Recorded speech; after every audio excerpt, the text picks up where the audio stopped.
नमस्कार दोस्तों। तो हम आज आ गए हैं सब्जेक्टिव क्वेश्चन लेकर के। हिस्ट्री का सब्जेक्टिव क्वेश्चन है। इससे 3 वीडियो हम पहले अपलोड किए हैं, जिसमें ऑब्जेक्टिव क्वेश्चन का सॉल्यूशन आंसर क्वेश्चन आंसर के साथ हम बताए थे, और हम इस वीडियो में सब्जेक्टिव क्वेश्चन बता रहे हैं जो काफ़ी बार पूछे गए हैं। लगभग ये 2020 में भी पूछा गया है, 22 में भी पूछा गया है और 2024 में भी पूछा गया है। तो 2 साल के बाद पूछा जाता है। तो ये 26 में पूछेगा ही। आप इसको याद कर लीजिए, जिसको 2026 में एग्ज़ाम देने वाले हैं, तो इस क्वेश्चन को आप याद कर लीजिए, ये आएगा ही आपके क्वेश्चन में। हाँ, तो क्वेश्चन है, लिख लीजिए। फ्रांसीसी क्रांति के राजनीतिक एवं आर्थिक कारणों की विवेचना करें। क्वेश्चन क्या है आपका? फ्रांसीसी क्रांति के राजनीतिक एवं आर्थिक कारणों की विवेचना करें। और अथवा में भी लिख लीजिए, 1789 की राज्य क्रांति के सामाजिक, राजनीतिक और आर्थिक कारणों का वर्णन करें। अथवा में एक बार और सुन लीजिए, 1789 की राज्य क्रांति के सामाजिक, राजनीतिक और आर्थिक कारणों का वर्णन करें। तो लिख लीजिए फटाफट।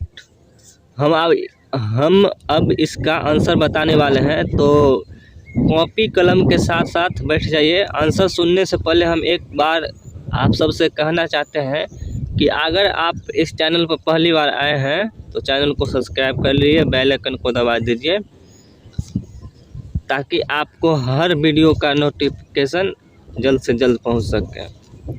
तो आंसर लिखिए। उत्तर में है विश्व इतिहास में 1789 को फ्रांस की राज्य क्रांति का एक अत्यंत ही महत्वपूर्ण स्थान है। यह एक ऐसी क्रांति थी जिसने विश्व को सोते से जगाया था। एक तरह से इस क्रांति के श्री गणेश के साथ यूरोप का इतिहास, एक राष्ट्र, एक घटना और एक पुरुष के इतिहास में मिलकर एक हो जाता है। हाँ, तो लिख लीजिए। आगे है, वह राष्ट्र है फ्रांस। वह राष्ट्र है फ्रांस।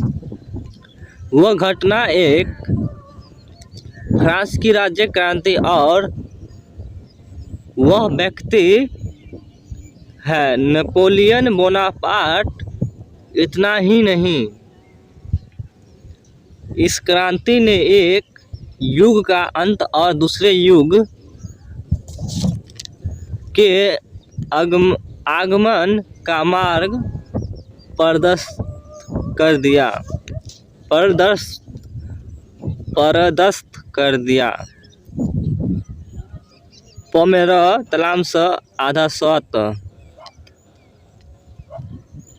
प्रशस्त कर दिया। यह क्रांति विचारों की क्रांति थी। लिखिए, फटाफट लिखिए।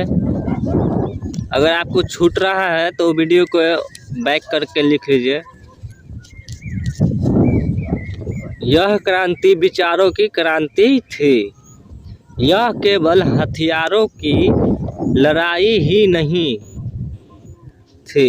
इसलिए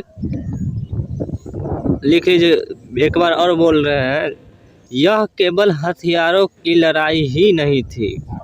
इसलिए इस क्रांति ने विश्व के कोने कोने में शासन के नवीन सिद्धांतों, सामाजिक व्यवस्था के नवीन विचारों और मानव अधिकार के सिद्धांतों को समुचित ढंग से फैलाया। इस क्रांति ने यूरोप की पुरानी प्रथाओं, परंपराओं और रीति रिवाजों तथा संस्थाओं को चुनौती दी। इस तरह से इस क्रांति का महत्व अत्यधिक प्रमुख है। और कारण इसका जान लीजिए। वस्तुतः क्रांति एकाएक नहीं होती है। यह जो क्रांति है, कोई भी क्रांति एकाएक नहीं होती है। इसके लिए बहुत पहले से ही पृष्ठभूमि और तैयार की जाती है। फ्रांस की राज्य क्रांति एकाएक न होकर उसका बीज बहुत पहले ही रोपा जा चुका था, जो समय और परिस्थितियों को पाकर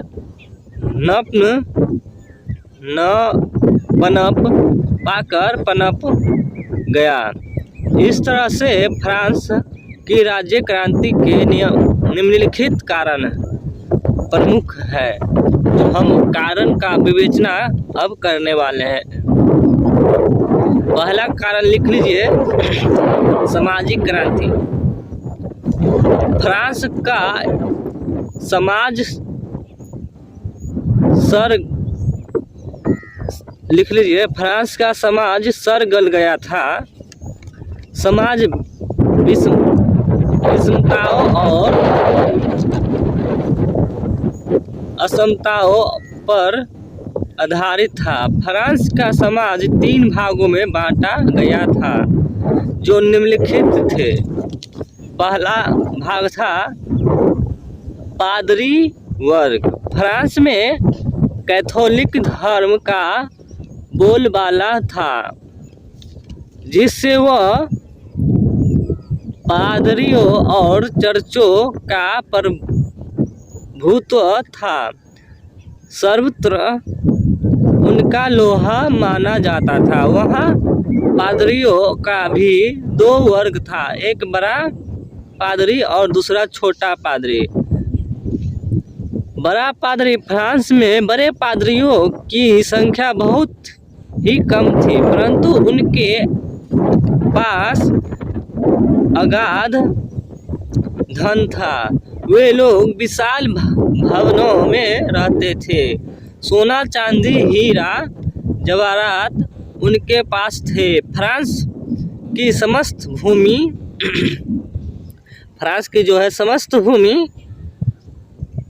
5वां हिस्सा उनके पास था। 5वां जो हिस्सा है वो बड़ा पादरी के पास था। इस तरह से उनको किसी चीज़ की कमी नहीं थी। उनका रहन सहन, ठाट बाट और खान पान भी उच्च कोटि का था। राजकोष में वे कुछ कर देकर करों से मुक्त थे।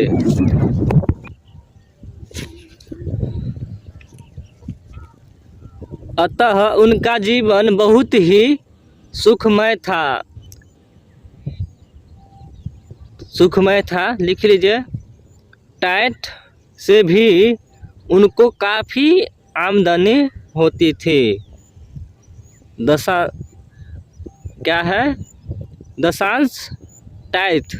दशांश का मतलब है टैक्स, इंग्लिश में टैक्स। वहाँ का एक भाषा है दशांश। उससे भी उनको काफ़ी आमदनी थी। अतः वे धन से अंधा हो गया था। और लिख लीजिए, आध्यात्मिकता से उनको कोई ज़रूरत नहीं थी। वे लोग सूरा, सुंदरी, सोना और रंगरेलियों में मस्त रहते थे। जिसकी वजह से चर्च में उनके बुराइयां प्रवेश कर गई थी। फिर पादरी वर्ग अपने विशेषाधिकारों का भी दुरुपयोग कर रहे थे। शासन में चर्च, हाँ तो लिखिए, शासन में चर्च को स्वतंत्रता प्राप्त थी, लेकिन इस वर्ग से जनता बहुत ही असंतुष्ट थे। चर्च पर से लोगों की श्रद्धा उठती जा रही थी, क्योंकि लोग चर्च को ही सब तरह की बुराइयां की जड़ समझते थे। इस संबंध में वॉल्टेयर का कथन था कि कर्स द इनमॉस चर्च, अर्थात भ्रष्ट चर्च को नष्ट करो। इसका मतलब है, इंग्लिश में क्या है, curse the inmost church, curse the inmost church. इसका हिंदी में अर्थ है कि भ्रष्ट चर्च को नष्ट करो। इस तरह से बड़े पादरियों के काले कारनामों ने क्रांति को उभारा। यही जो है इस क्रांति का जो महत्व कारण था। छोटा पादरी के बारे में हम बात करते हैं कि छोटा पादरी कैसे थे। छोटे पादरियों के पास धन का पूर्ण अभाव था, उसके पास धन नहीं था। फ्रांस के छोटे पादरी अत्यंत गरीब थे। उनकी दशा शोचनीय थी। वे शहरों और अधिकतर देहात में रहते थे। गरीब अक्सर देहाते में रहता है, सो आप तो जानते होंगे। गरीब से वे परेशान थे। कहीं उनकी इज्जत प्रतिष्ठा नहीं थी और न समाज में ही कोई आदर था। इसलिए ये छोटे पादरी लोग बड़े पादरियों से जलते और उनको घृणा की दृष्टि से देखते थे। छोटे पादरी जो है बड़े पादरी को घृणा की दृष्टि से देखते थे। और क्या है,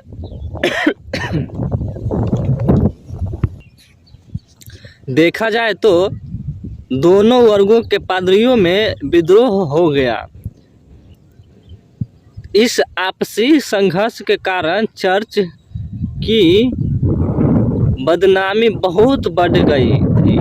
चर्च ही शिक्षा का भी प्रबंध करता था, परंतु चर्च स्वतंत्र विचारों का विरोधी था और निरंकुशतावाद का कट्टर समर्थक था। इस तरह पादरियों के आपसी विरोध से भी क्रांति आगे बढ़ी। तो दोस्तों, हमने एक कारण का विवेचना किए हैं, दूसरा कारण का विवेचना हम नेक्स्ट वीडियो में करेंगे।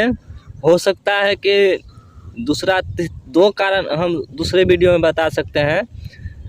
ये वीडियो लंबा हो गया है, इसलिए हम नेक्स्ट वीडियो में दूसरा कारण का विवेचना करेंगे। तो इसको आप याद कर लीजिए और दूसरा कारण का जानकारी के लिए आप कमेंट करिए कि कितना जल्दी आप चाहते हैं, हम कल लेकर वैसे आएंगे ही। धन्यवाद।